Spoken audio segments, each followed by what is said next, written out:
Stepping up to the couch, it's Brian, who led the league last season in cracked screens.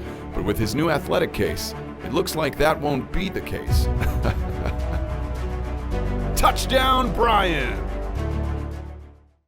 Yo, what is up, guys? It's me, Zach Lee. I hope you're all having a fantastic day. I hope you all had a great weekend, and it's Christmas Eve, so Merry Christmas to all of you out there. No matter when you're watching this, I hope you're having a great time. And before we get into what we gotta talk about that's going on in the NBA, I just want to say, first of all, thank you to all the support that you guys have given me over the years. And I also want to address that I know a lot has been going on with the channel as of late. Things have been changing, the way I've been formatting the videos has been changing, thumbnails have been changing, style has been changing, going down to 5 days a week now, taking the weekends off. That's another really big change.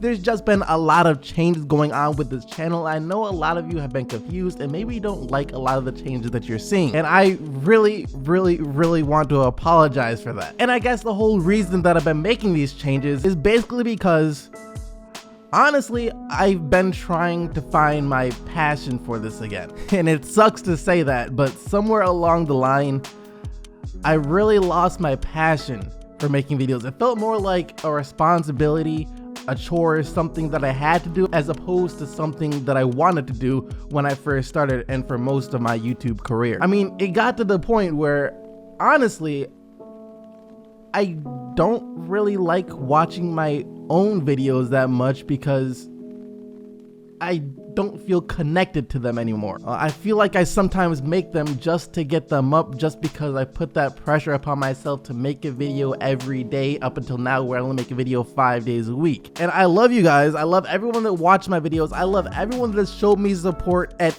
any point in time. If you ever believed in me and what I could do with this channel, then I can't thank you enough. I wouldn't be here without you guys. That's the truth of it. I could be making all the videos I want. I could be talking about basketball, but without you guys, none of it would matter. Without you guys, I wouldn't have this office that I have right now where I can make videos. And a couple of years ago, I never would have even dreamt of being in a place where I had an actual office to myself that wasn't my bedroom with a desk in it making videos. Like, it's crazy to think how far we've come. But at the same time, I'm really just trying to find my passion for this again.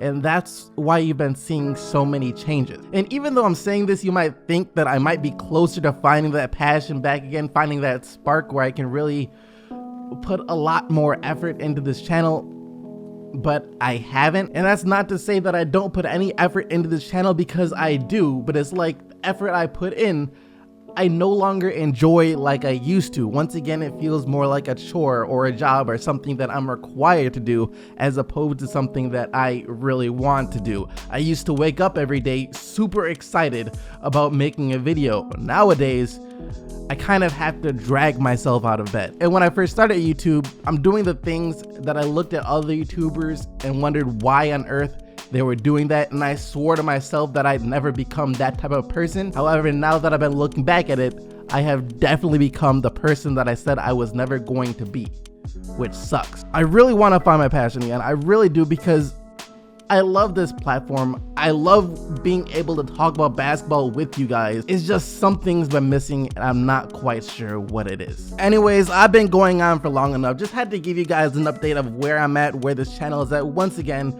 I truly appreciate all of you. Like, no joke, I really do appreciate every last single one of you. And I'm sorry to the people that I haven't been responding to on Twitter, Instagram, any social media, any online stuff. I've really been taking a long break from stuff like that just so I can try and get my mind right. But I'll be back to normal eventually. Just gotta figure out what the heck is going on and what's missing here. Anyways though, now let's get into everything that we gotta talk about from the NBA over the past couple of days. So back on December 4th, we started to receive word that Philadelphia 76ers guard Markelle Fultz will be out for 3 to 6 weeks. And the reason, of course, he's going to be out for 3 to 6 weeks is, of course, because of a condition called TOS, which is something that doctors say Markelle Fultz has been struggling with over the past year, and that's why he's not been able to look like himself on the basketball court. So we received that news, and at the time, it was great news. It was a little confusing, perplexing, puzzling, everything like that because, well, Markelle Fultz has been dealing with this for over a year and now we're getting reports out that it can be fixed in 3 to 6 weeks with just a little bit of physical therapy. So that was kind of confusing. And granted, there were people that doubted whether or not this was true. Even some doctors were saying that 3 to 6 weeks for Markelle Fultz seems to be very optimistic and maybe a best case scenario considering he's been dealing with TOS for over a year now. But still, the optimism was there that Markelle Fultz would be back to normal eventually and become the player we all thought he was going to be when he was drafted out of college. And personally, I've been pulling for Markelle Fultz because you have to feel for a guy who's been working his entire life to become the best basketball player he can become to make it to the NBA, and then when he finally does make it to the NBA,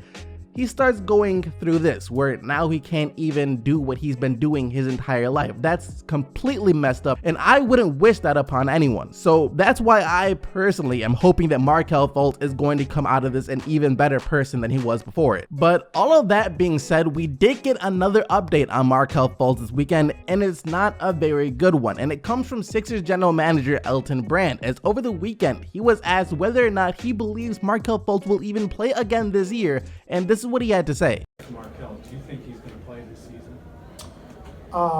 Again, that's to be determined. I know that once he gets back from the medical specialist he's working with, I'll have a better update in a few weeks, but I can't say right now. Once again, the original reports from Markelle Fultz were saying between 3 to 6 weeks. That was back on December 4th, meaning that it's just about been 3 weeks since we started getting those reports on Markelle Fultz, meaning that in the best of best case scenarios, we'd be getting word that Markelle Fultz will be ready to return to the court within the next couple of weeks. However, with Elton Brand now saying this, and it seeming like Elton Brand and the Philadelphia 76ers still don't even have an idea of what Markelle Fultz is doing right now and what he's going through, it doesn't make me very optimistic about the future of Markelle Fultz this season. So over the summer, and I guess for a good part of the beginning of this NBA season 2, it's been widely predicted that the New York Knicks will be one of the biggest players in free agency of the summer of 2019, and that they'd be going after the big name free agents such as Kevin Durant, Kyrie Irving, Jimmy Butler, and pretty much just any top tier free agent who is available. And that's because New York this summer will have a lot of free cap space to go after guys like that. And not only that, it's New York. It's a desirable destination for a lot of players to play, and on top of all of that, they have a lot of quality young pieces to the point where if they did land a couple of big name free agents, they could become powerhouses in the Eastern Conference. So that was the plan for New York at the beginning of the season, but now that doesn't seem like it's the case anymore, as over the weekend we got reports out saying that the Knicks brass is realizing that 2019 may not be their summer, so they're thinking longer term instead. According to NBA sources, Knicks brass no longer views 2019 as a make or break free agent summer. The 9-25 Knicks feel their plan can still go on even if they do not sign a big fish in July. And the article later went on to say that the Knicks will only consider signing a player if they feel that they are signing a real difference maker. And if they can't get a player like that, then they're fine with having to wait till the summer of 2020,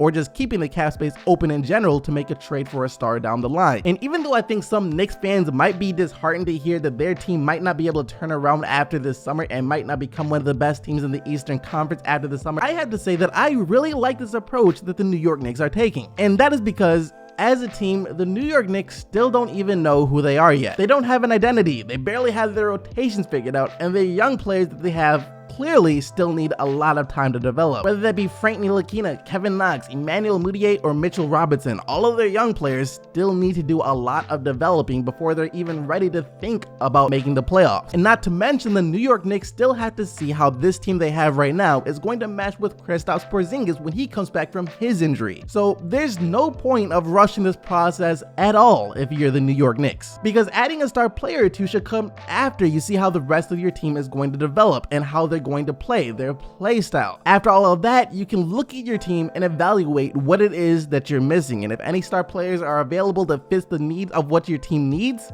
then by all means go after him. But that isn't the position that the New York Knicks are in right now. If unchecked, things could start getting pretty ugly in Dallas. Alright, so the rookie phenom Luka Doncic has started to become all of the craze as of late, with the mainstream media finally realizing what he's been able to do for the Dallas Mavericks so far this season. And players like Stephen Curry, Draymond Green, Lou Williams all voicing their support for Luka Doncic, essentially saying that he is the future of the NBA and he's going to be a problem for a very long time. So Luka Doncic in general has just been receiving a heck of a lot of praise, and the man for sure deserves it. But that being said, Luka Doncic's success in the season so far may be starting to cause some discord in the Dallas Mavericks organization, mainly because actually of Mark Cuban, their owner. As it is crystal clear now that besides Dirk Nowitzki, Luka Doncic is Mark Cuban's favorite player. You might even be able to say that Mark Cuban wishes everyone else in the NBA was just as good as Luka Doncic is, or at least on the Dallas Mavericks. And I mean that in the sense that Mark Cuban believes that players who grew up overseas are pretty much smarter and better at basketball than players who grew up stateside. As when Mark Cuban was doing an interview with Euro Hoops and he was asked about the success that Luka Doncic has found in the NBA so far this season, this is what he had to say. If we took our best kids and 7 years before they are McDonald's All-American, we sent them overseas to Slovenia to get an education, the league would be 1,000 times better. They just learn how to play basketball while our guys learn how to taunt and put together mixtapes. Now, right off the rip after hearing this, I could tell you that this wasn't going to be a good look for Mark Cuban at all, because he pretty much just insulted not only every player on his team that isn't Dirk Nowitzki or Luka Doncic, but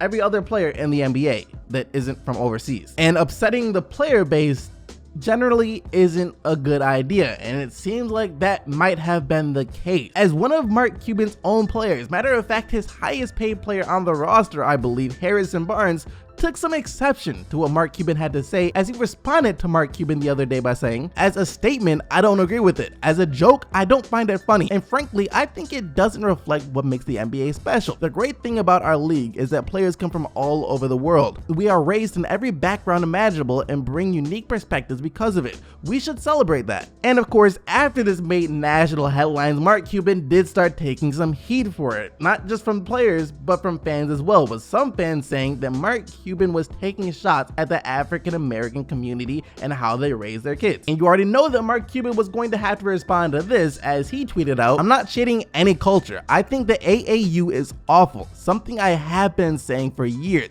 AAU has tournaments for little kids, and it seems like every little kid who plays wants or has a mixtape.